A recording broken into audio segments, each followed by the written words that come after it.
لقد سمع الله قول الذين قالوا إن الله فقير ونحن أغنياء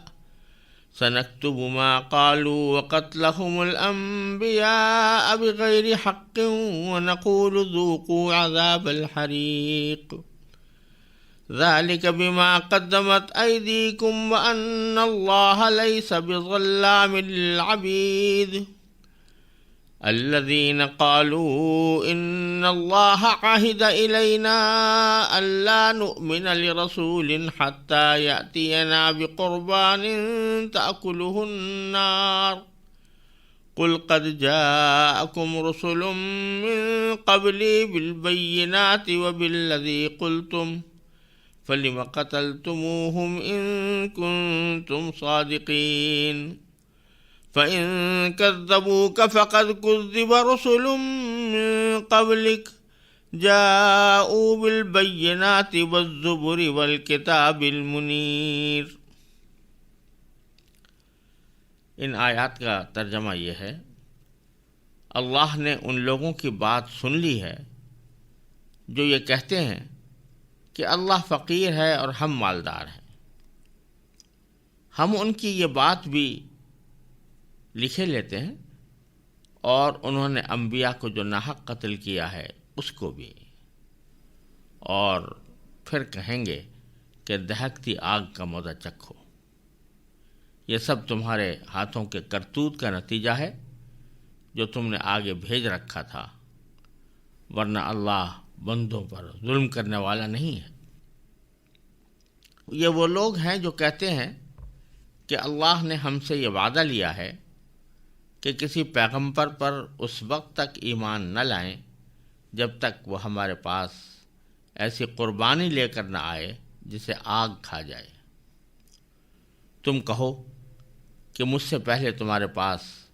بہت سے پیغمبر کھلی نشانیاں بھی لے کر آئے، اور وہ چیز بھی جس کے بارے میں تم نے مجھ سے کہا ہے،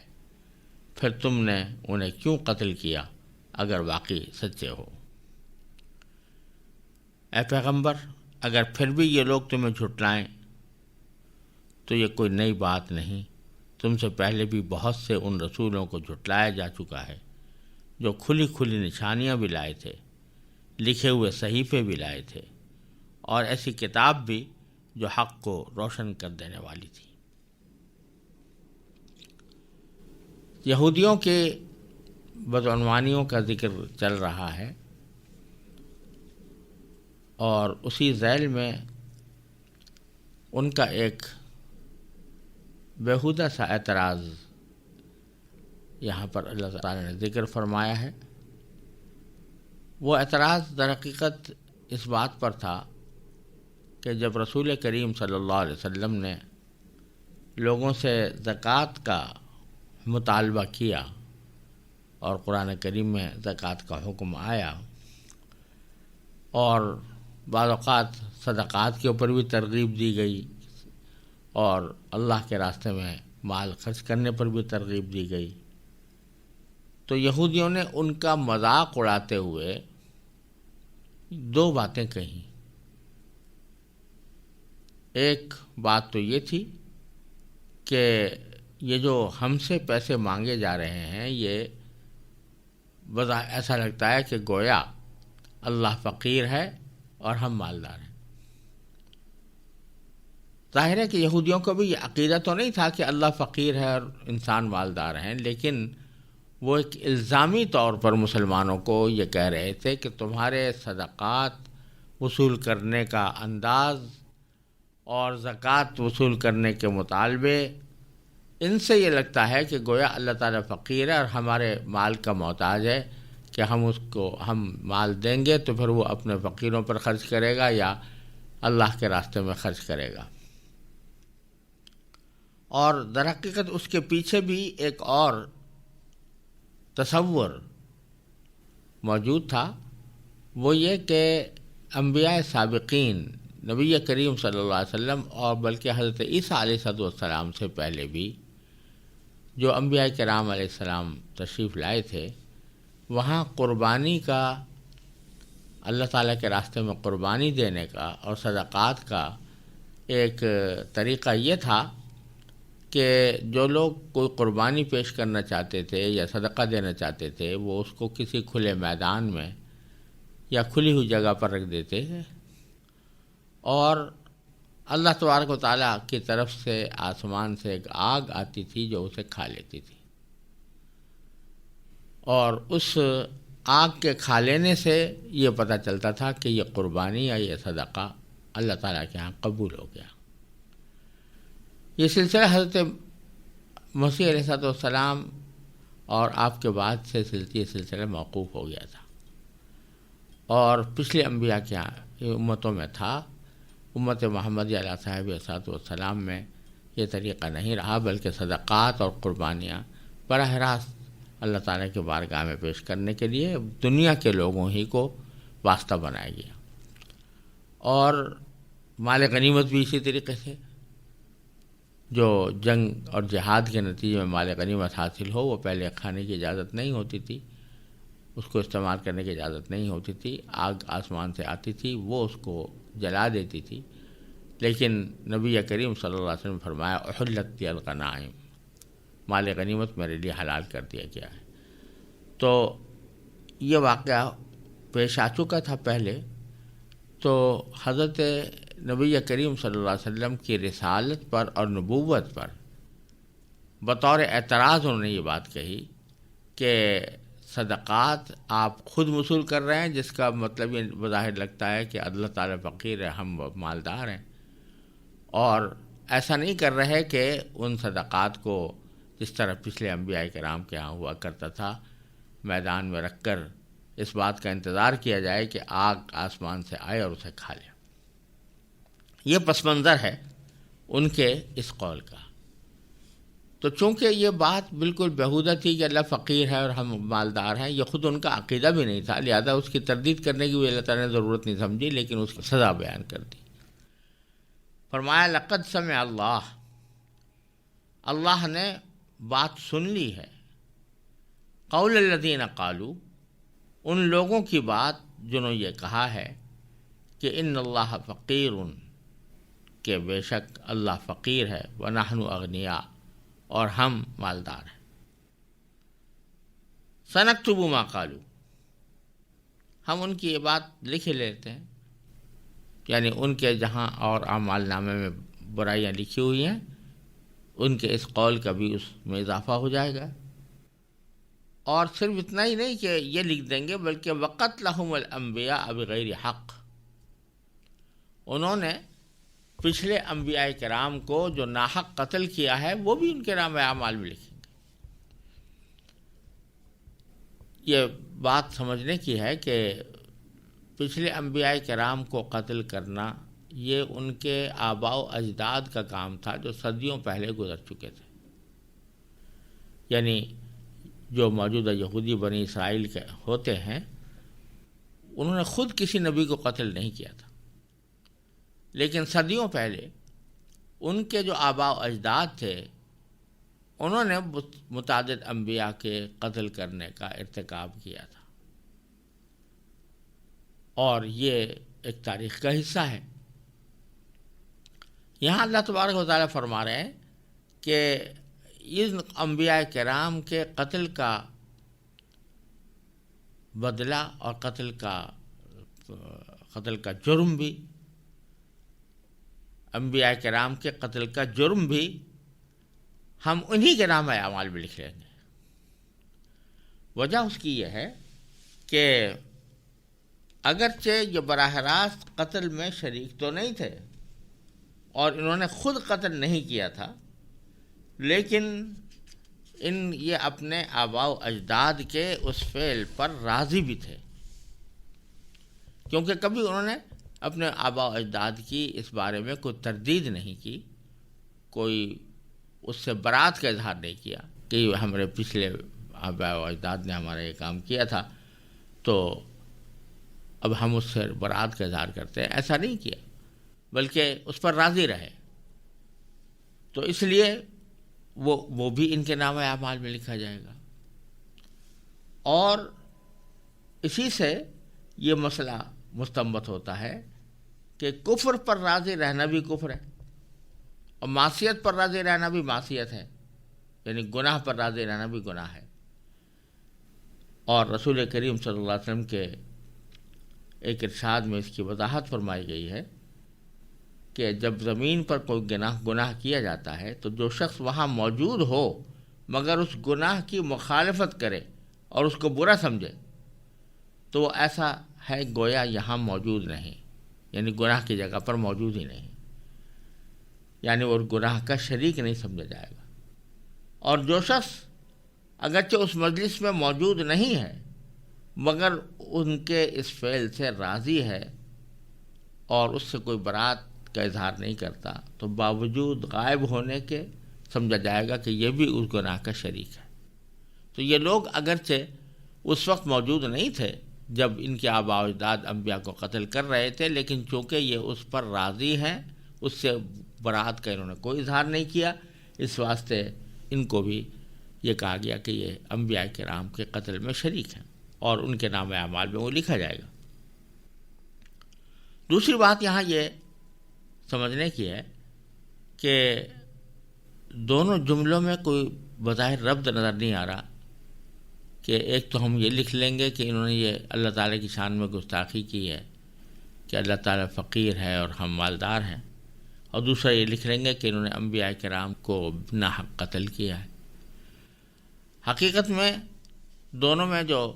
ربط ہے اور جس کی وجہ سے اس بات کا یہاں پر ذکر کیا گیا ہے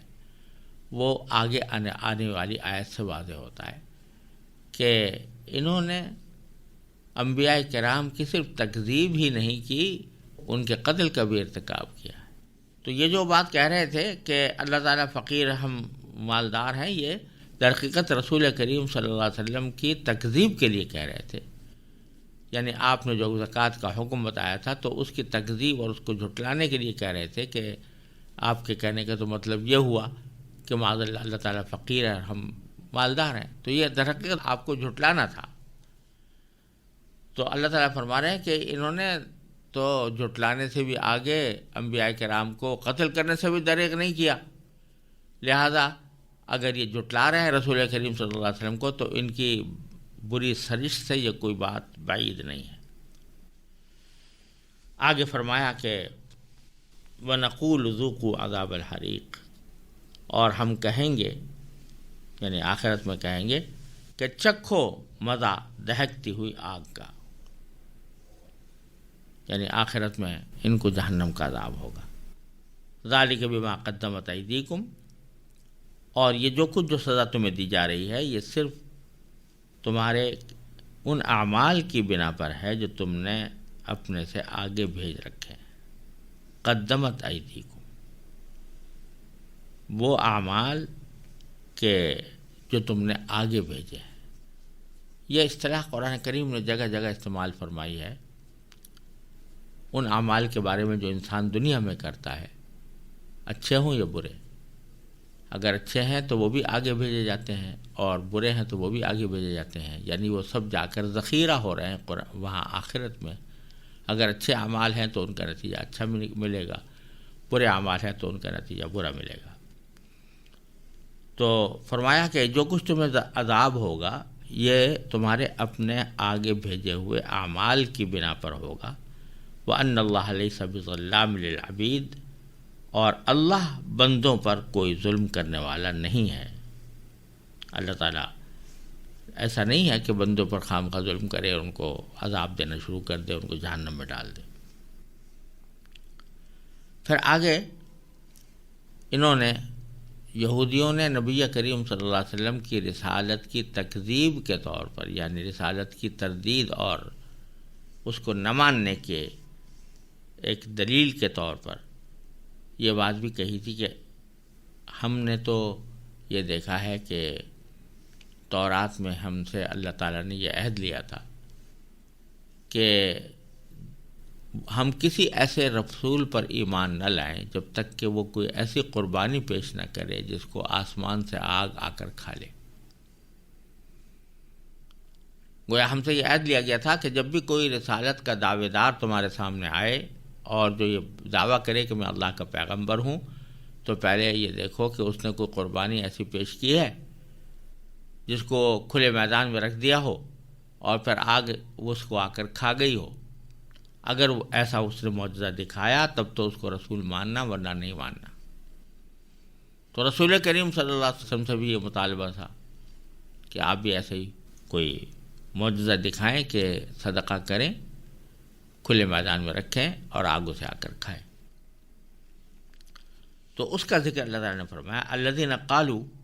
یہ وہ لوگ ہیں جنہوں نے کہا ہے کہ ان اللہ عہد الینا،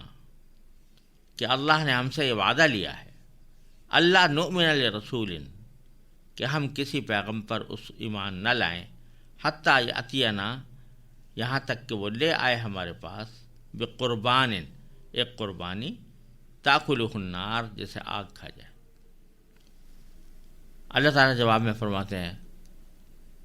کہ قل قد جاءکم رسل من قبلی بالبینات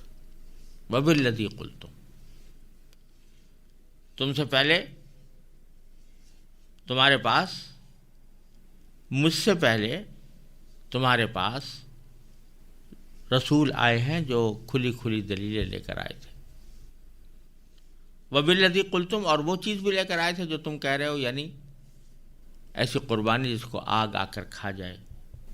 تو پھر تم نے کیوں ان کو قتل کیا؟ فلم قتلتموہم ان کنتم صادقین، اگر تم سچے ہو۔ اصل بات یہ ہے کہ اللہ تعالیٰ نے ان سے ایسا کوئی عہد نہیں لیا تھا۔ آج بھی جو تورات کے نام سے کتاب موجود ہے، جس کو یہ آسمانی کتاب کہتے ہیں، اس میں بھی کہیں یہ حکم نہیں ہے کہ کسی پیغمبر کی اس وقت تک تصدیق نہ کرنا، اس وقت تک پیغمبر نہ ماننا جب تک کہ وہ ایسی قربانی لے کر نہ آئے۔ ٹھیک ہے،